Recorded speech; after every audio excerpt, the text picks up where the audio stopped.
My name is Isabella, and I'm 27 years old. I work in a creative role at a software company in Florida. On the outside, it might look like I have an easy life, but things at home are quite messy. A year ago, my dad's company went bankrupt without warning. Since then, I had to move back to my hometown to live with my parents and my sister, Mary. Our family depends on my income to keep going. One evening, my mom started a conversation while we were sitting around. "Isabella, Mary says she wants pork steaks for dinner tomorrow." I sighed quietly and replied, "Oh, and we're running out of money for groceries. We can't even afford pork. Can you help out a bit more with the food budget?" I frowned and said, "We're already out of food money, and it's not even the middle of the month yet." That's when Mary chimed in, "Big sis, you're not giving enough money for food." I was shocked. "What do you mean? I'm already giving $10,000. That should be more than enough." Mary snorted, "Big sis, prices are higher now. $10,000 isn't enough for a family of four anymore." I couldn't hold back my frustration. "Just $10,000? If you have a problem with it, why don't you get a job and help pay for the food yourself?" Mom jumped in, taking Mary's side. "It's hard to find a job. I feel bad for Mary." I couldn't help but feel bitter. Mary uses her so-called job search as an excuse, but the truth is, she's just sitting around doing nothing. Plus, the money I give is secretly being passed to Mary as pocket money by my mom. "Enough," I finally said. "If it's so hard to manage, why don't we sell this house and move back to Grandma's hometown? Maybe we could find jobs there and life wouldn't be so tough." But Mom shut that idea down right away. "No way, I'm not going back to that town. My grandma owns a successful Italian restaurant in Miami where we could work and we'd have free pizza and pasta to eat. Life would definitely be easier. But Grandma is really strict, especially when it comes to making pizza. My mom hates this and doesn't want to deal with the hard work of making pizza. My dad always says, 'Why are we so quick to ask Grandma for help when we're supposed to be supporting ourselves?' That's just being spoiled." I wanted to scream inside. How can they say I'm spoiled when I'm the one paying for everything and my sister doesn't even want to work? Mary should get a part-time job, too. She's 25 and lots of people work part-time while looking for a full-time job. I suggested this, but my mom was quick to argue. "No, Mary helps around the house, so she doesn't have time for a part-time job." What? That made no sense to me. "What are you talking about?" "I've never seen Mary do any housework," my dad jumped in. "Mary carries the dishes to the sink after meals, and she does her own laundry. Sometimes, she even gives me shoulder massages." I could feel myself getting angry. The housework my dad mentioned is stuff even a little kid could do. Meanwhile, I wake up early every morning to make breakfast for the whole family and pack my dad's lunch. On top of that, I'm the one managing the household finances and taking care of the taxes. But still, my parents always favor Mary. They've treated her better than me since we were kids. People say I'm pretty too, but Mary has always been considered more graceful and charming.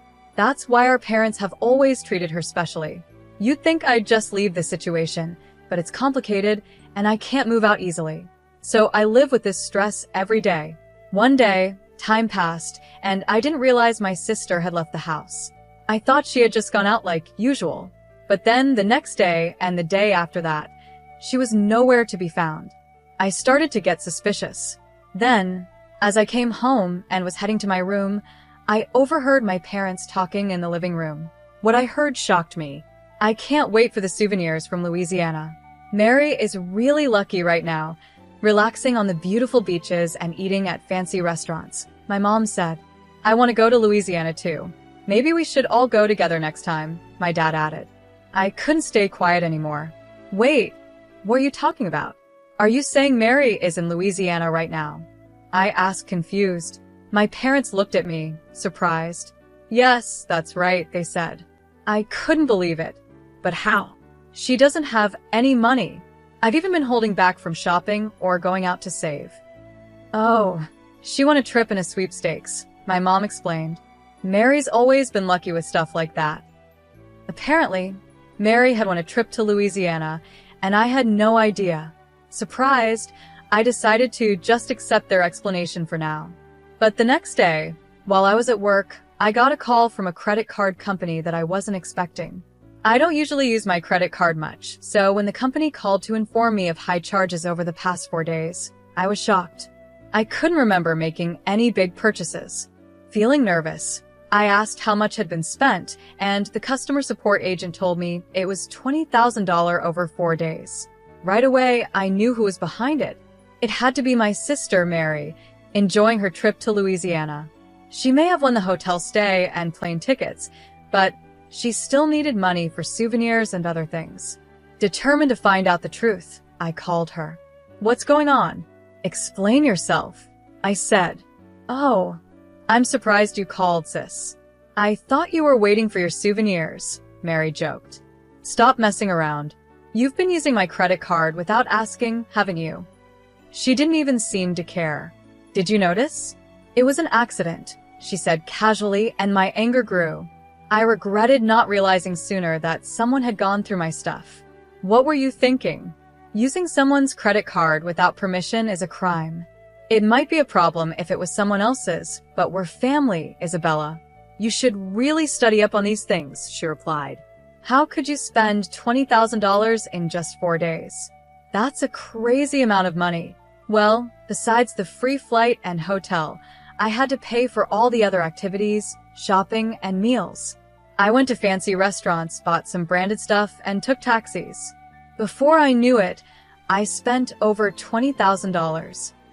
Spending that much money is just not okay, Mary. What were you thinking? Why are you so mad? I used the card because it was going to expire soon. That's all, sis. I'll leave the bill to you, she said cheerfully, then hung up the phone. I was left speechless. The whole thing was so sudden. After that, Mary kept trying to contact me, but I ignored her. Eventually, she left a message on my voicemail saying, I guess I really messed up this time. I'm so foolish. I couldn't help but laugh at how casual she was about it. Later that evening, when I got home, my parents rushed to greet me. Welcome back, they said. How can you act so calm? Mary's in a tough spot, my mom added. Why did you stop the card? She's in trouble. So what? She used my card without permission, so of course I stopped it, I replied. As soon as the credit card company called, and I noticed the charges I didn't recognize, I canceled the card right away. Apparently, Mary tried to use the card after it was blocked and panicked when it didn't work. She then took out her frustration on me, but since I kept ignoring her, she finally turned to our parents for help. Your sister's in trouble in another country, and you're not going to do anything? Are you still saying that? Just because we're family doesn't mean it's okay to use someone's card to blow $20,000. I don't think you should be so heartless, my mom said. How can you be so cold? It's because of your attitude that you never get to go on trips. Mary planned to buy us souvenirs with a card, so what's the big deal? I couldn't believe what I was hearing. You two are unbelievable. How can you think that way? Are you sleep-talking during the day? You should be thinking clearly. She's out there enjoying herself and thinking of us, and you still want me to be thoughtful. Thoughtful? Can you still say that after hearing this? I pulled out my phone and played the voicemail my sister had left me. Mary's voice came through loud and clear. Make the card usable, you miser. Our parents' cards are maxed out and I can't use them. You're being so cheap, not even giving me pocket money for this trip. How useless can they be? After hearing Mary's angry message, my parents went silent. Their anger quickly faded, and they rushed to their room to check their credit cards. A few minutes later, I heard them screaming in panic. When I went to check on them, their faces were red with anger.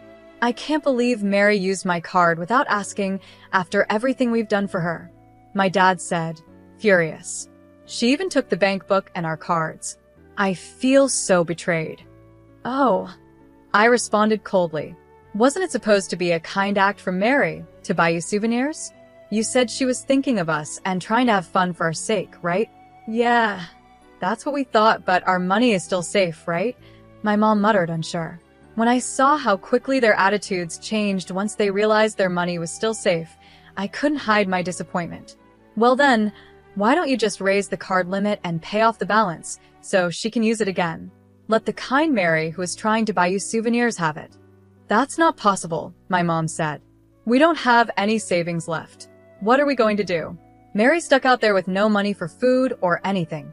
After the chaos, my dad suddenly turned to me. Isabella, please. We'll start fresh. We promise to work together to support this family. Please help Mary. What are you talking about? Does that include me now? I asked sarcastically. Moved by my dad's words, my mom knelt down in front of me. I was shocked for a moment, but then I couldn't help but laugh bitterly. It's a little late for apologies now, I said. But my mom continued, pleading with me earnestly. I swear I will change. I will do my best to support everyone from now on. I won't wrong you or her ever again.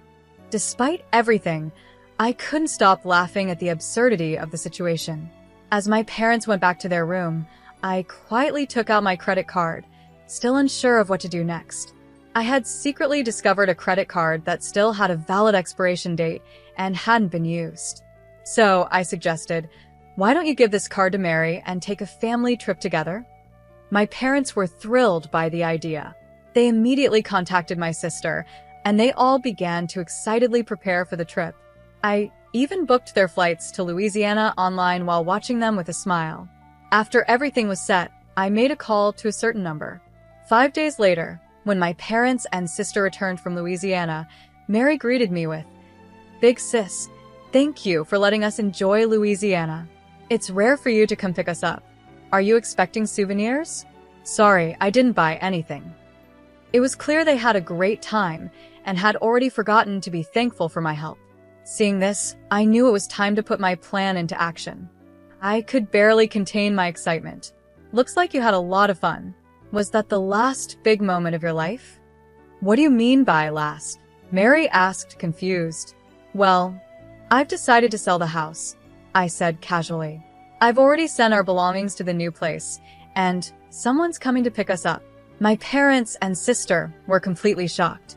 They noticed the for sale sign at the entrance of her home. What is this? Did you really sell the house? What's going on? They demanded. Facing their astonished faces, I explained further. Actually, a real estate agent I know from university was interested in this land for a while and had been asking to buy the house and land together. I always said no because I thought keeping the house made sense. But I recently changed my mind. I realized that selling this house and living on my own again would give me financial and mental freedom. My parents protested. You can't sell the house on your own. It's illegal. This house belongs to Dad, not you. Staying calm, I replied, Oh, you seem pretty upset about it. But what if I told you the house and land are actually in my name? What? They exclaimed in disbelief. Dad, do you remember when you couldn't pay the taxes and came to me for help? I agreed to pay on the condition that we change the house's ownership to my name. You signed the papers back then, remember? Dad's face fell as the memory came rushing back. That's right. I continued explaining. I didn't leave this house because it was already in my name. I was waiting for the right time to get you all out so I could sell it. It was tough to find an opportunity since you were always home. But when I sent you to Louisiana, I finally had my chance. With everyone out of the house, I could go ahead and sell it. Everyone was in shock. What? They gasped. As I mentioned earlier, I continued calmly. Your luggage has already been sent to the new place, so don't worry. The pickup will arrive soon. Pickup? What do you mean? My mom asked, still confused. Grandma is waiting for everyone. She's excited to see you, I said with a smile. Wait, Grandma? You mean Mom? My dad asked, his voice shaky. Yep, I talked to her, and she agreed to take everyone in. She's eager to knock some sense into you. She even told me to send your luggage. So, get ready for daily pizza making and cleaning at Grandma's restaurant. My parents and Mary were stunned. We can't go to Grandma's. We don't want to. Mary cried out. Oh, I see. Well, you can do whatever you like, but without a house or jobs, how do you plan to live? And don't forget about the credit card bill. How are you going to pay it off? What are you talking about? My mom asked nervously. The card is in your name. You thought it was in my name? You should be more careful. The card is actually in someone else's name, I said. No way. My mom's face went pale as she took out the card and checked the name. Her eyes widened. Wait, this card is in Mary's name? Exactly. The credit card I gave you was one I found in Mary's room. It was the first card she got when she started working, but she quit that job soon after. It seems she never used it. What? I've spent too much. What should I do now? My mom panicked. Well, since Mary's name is on the card, she has no choice but to pay it off. And you'll all need to work hard at Grandma's to cover your stay, without causing any trouble. Mary resisted until the very end, but our parents, seeing no other option, stayed silent and waited for Grandma's arrival.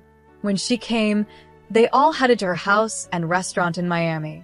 Under Grandma's strict supervision and with the help of her veteran employees, they learned to work hard, even shedding tears along the way.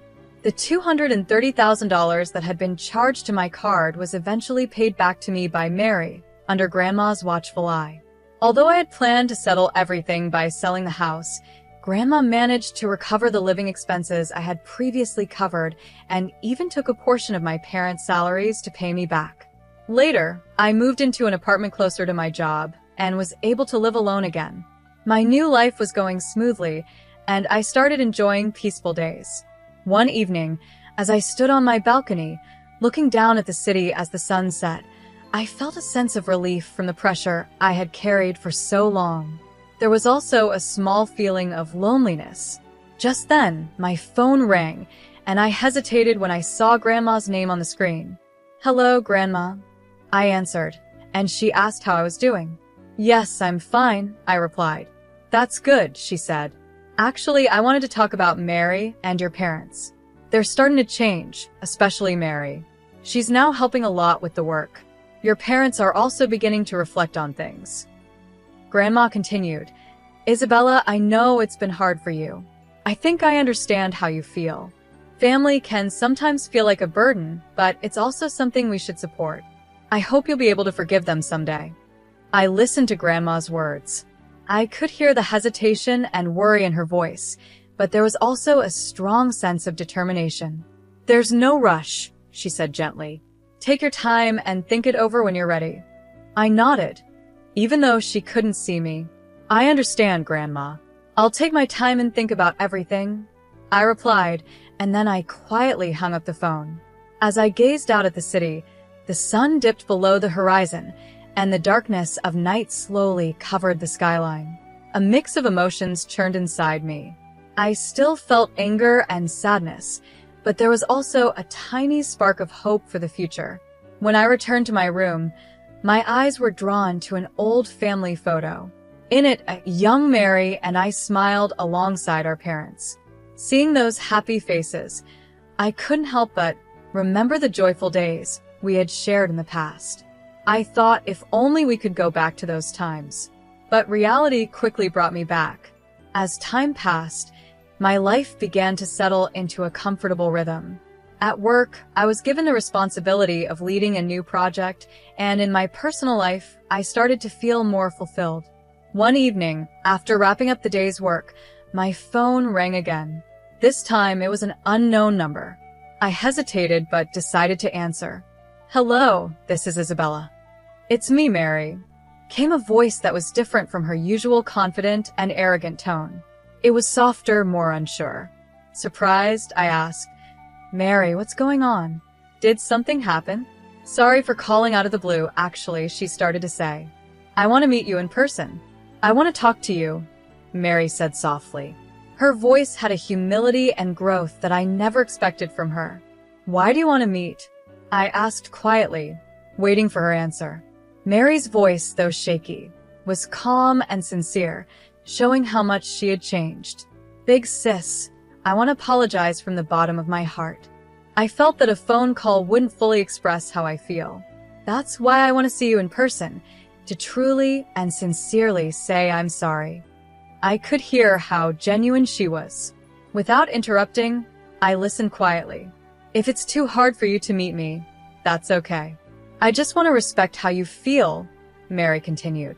After a moment of silence, I finally responded. "All right, let's meet next Sunday at 3 p.m. at the cafe near the station." "Really? That makes me so happy," Thank you, big sis, Mary replied, sounding relieved. After I hung up the phone, I took a deep breath to gather my thoughts. I wasn't sure if meeting her was the right decision, but deep down, I hoped that it might lead to something positive. On the day we were supposed to meet, I arrived at the cafe earlier than planned. As I sat there, my heart was racing, and I felt a mix of nervousness and anticipation. The clock seemed to move slowly, but eventually, the door to the cafe opened and Mary walked in. She looked different. Her face was free of makeup, her clothes were simple, and most of all, her eyes showed real change. She walked up to my table slowly and began apologizing right away. Big sis, I am truly, truly sorry. In that moment, I could feel the change in her, and for a second, I wasn't sure how to respond. Mary, I began, but she kept talking, holding back tears. Working at Grandma's place made me realize how much I relied on you. I took you for granted all these years.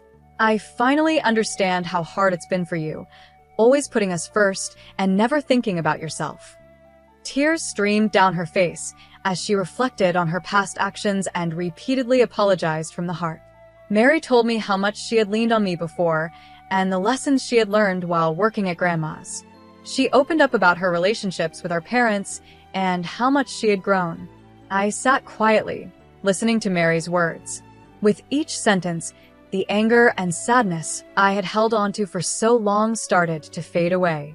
As she continued talking, I could feel the heavy emotions inside me begin to lift. Thank you, Mary. I've taken your words to heart, I said. After that, we spent several hours talking about different things what had been happening in our lives and the challenges we were facing. This open conversation felt like an important step in rebuilding our relationship. As we were about to leave, Mary handed me an envelope full of gratitude. Inside was money she had earned by working hard at Grandma's house. This is just the beginning, but I'll keep doing my best, she said. As I took the envelope, I could feel how much she had grown, and it warmed my heart. Months later, I visited Grandma's house again and met my parents there. This time, they gave me sincere apologies, and I could see they had changed just like Mary. That evening, we all sat down for a family meal, something we hadn't done in a long time. I felt the warmth of being with family again. I knew I couldn't forgive everything right away, but seeing my family's efforts to change gave me hope for the future. Before I left, Grandma shared some wise words with me. Isabella, you've grown strong, but as important as that strength is, don't forget the kindness you still carry. That's the most important thing. When Grandma hugged me, I couldn't hold back my emotions and started to cry. I felt like this was the beginning of a new chapter with my family, and the weight on my heart started to lift.